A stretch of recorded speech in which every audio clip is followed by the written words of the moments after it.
that social media. We need to engage in the social media. We need to be responsive, even if there are, Bill Gates said, that we learn the most from our most unsatisfied customers. So sometimes you're going to get some unsatisfactory remarks on social media, and we don't want to hide from that. We want to address that, acknowledge it and address it, and maybe come back to it after, we've made some corrections or adjustments. Mm-hmm.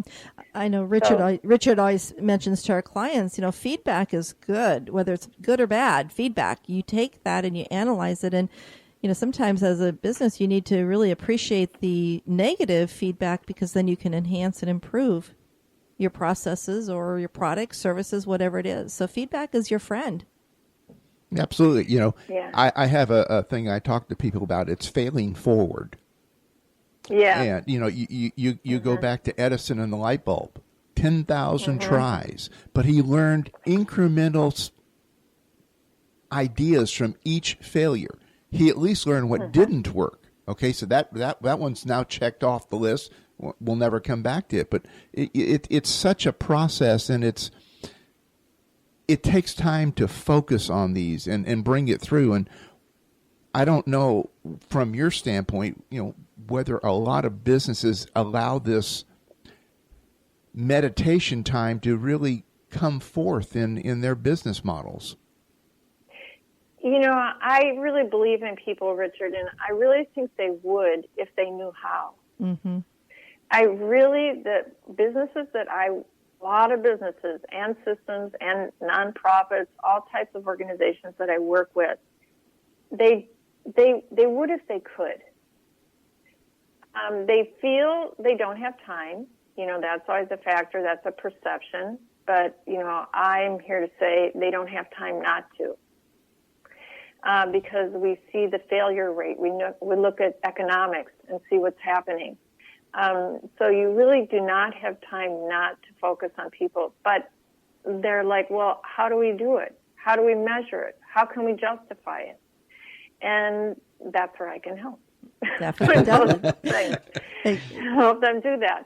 They really, I really think they're well-intentioned, and they do the best that they know how. My first position in the world, paying position, was I was an art history teacher. Now, art history is traditionally taught by rote memorization.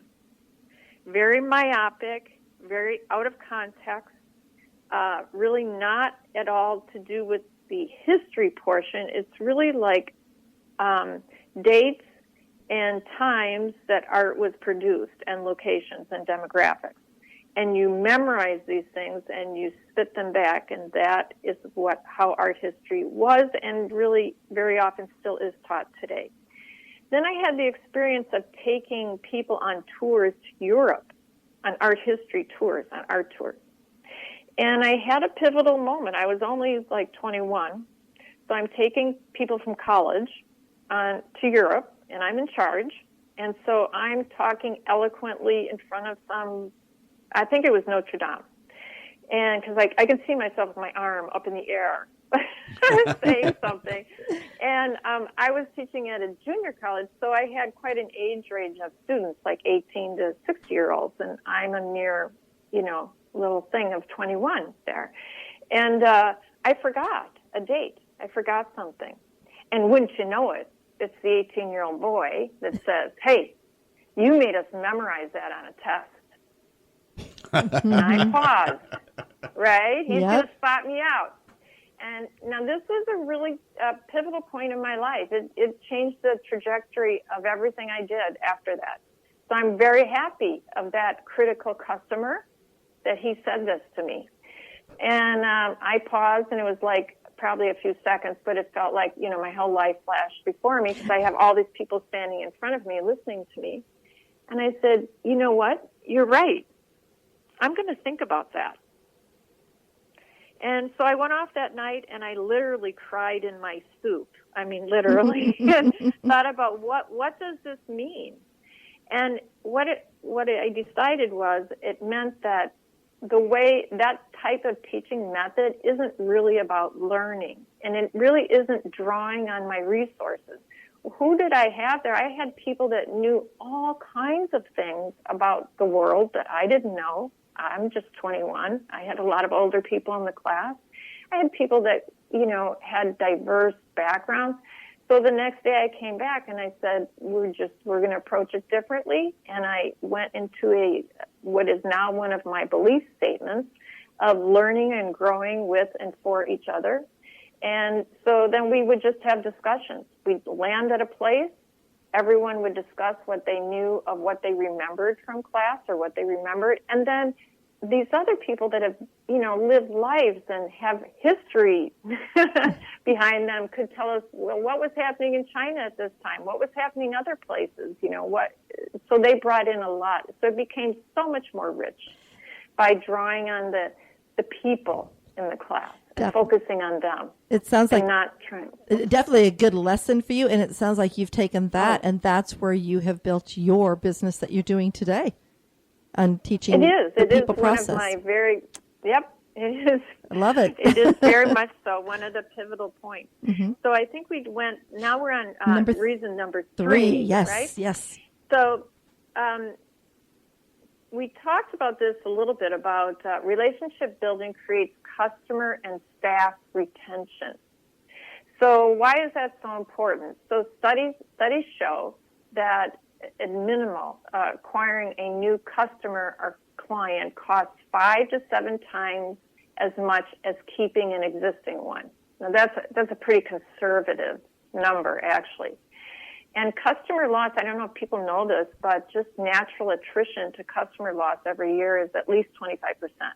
Wow. People drop off. So you have to grow by 25%, you have to grow your business 50% just to grow by 25%.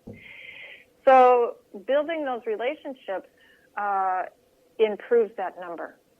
So when we increase that number and we keep, retain staff and clients, just the retention alone without them bringing in more to us saves a lot of money. So there's a lot of cost there.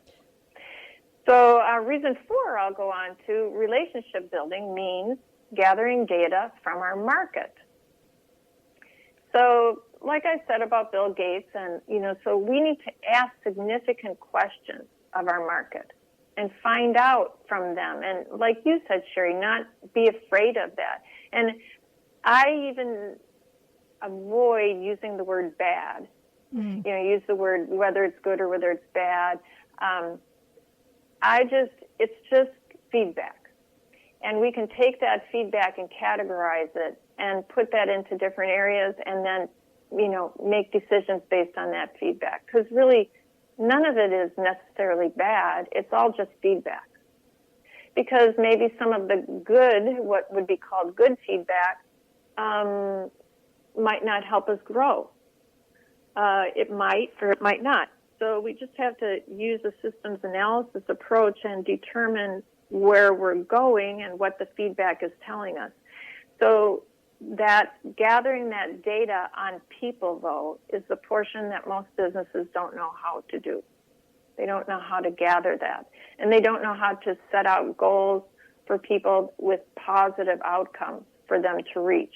They're used to, how are we taught in school? We're punished more than we're praised, right? It's so unfortunate, but that is so true. Yes.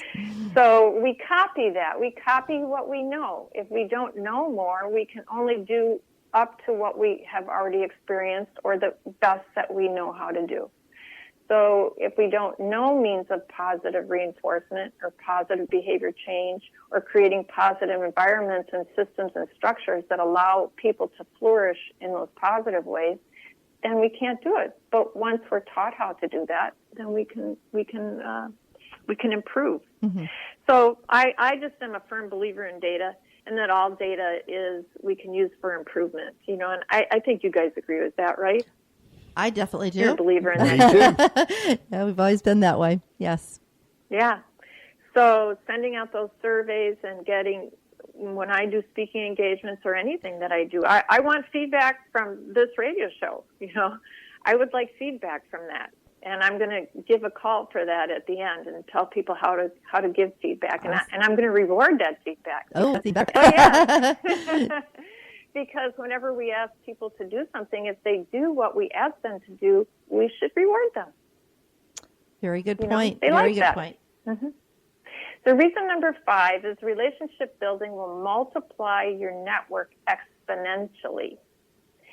So it isn't a 1 + 1 = 2. So let's say the average person has about 250 people in their personal or business network. It might be larger, might be smaller, but if we just take that average of 250. And if you're a business owner, you might have, of course, more than that. The point here is that every person, has, let's say, an average of that in quality relationships. And you have now this opportunity to include that 250 people in your network. So if you have this 250 people, and how many do they have? If everybody on average has 250, they have 250. Mm-hmm. And then how many does the next 250 in their network have? They have another 250. So now this number is bigger than I can count by now, right? Yes. So it's huge. It's huge.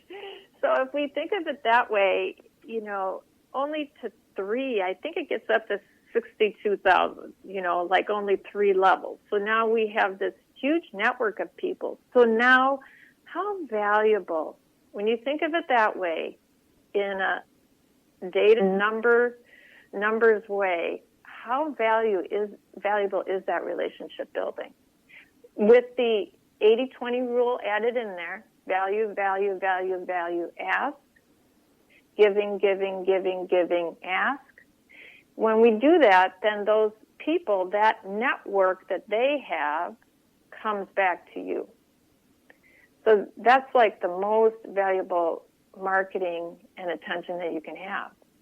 So we stay in touch with these people in this technological age with a lot of systems that we can access and tools. Here's one way. We're on the radio, staying in touch with people and talking to people, right? Yes. So, having that open, and you asked at the very beginning for a dialogue, for feedback from people on the Facebook page, so to continue that conversation and to hear from them.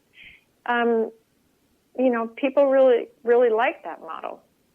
So that's my five tips, my 5 top important ways why relationship building really brings returns in terms of that prosperity or profit. It brings a lot of warm fuzzies too, a lot of good feelings, mm-hmm. but there's actual monetized things, actions that we take that are monetized in business that brings those returns in terms of profits to us. And to me, this is, with your 5 reasons or tips, however one wants to call them, it really is a great model for a business to follow if they're struggling with maybe not bringing the sales that they desire into their company. Maybe they need to rethink why and start. And that's actually why I call them reasons, because they want to know, everybody wants to know. What's in it for me, right? That famous radio station, WIFF. Yep. So, yeah, what's in it for me? And we should know that. We should analyze that and determine. But these are solid reasons that have measurable returns that for adding relationship building into a business. Mm-hmm. Now, are there a few companies that have built their success on that people first focus in their business plan that you have either there's some that I helped? just love. Or there's some that I really, really like a lot. So, this economy, like right now, there's reports out that 70% of the adult population is concerned about their financial future. We feel we're in pretty unstable economic times, and But this challenge, I think, also represents our greatest opportunity. You know,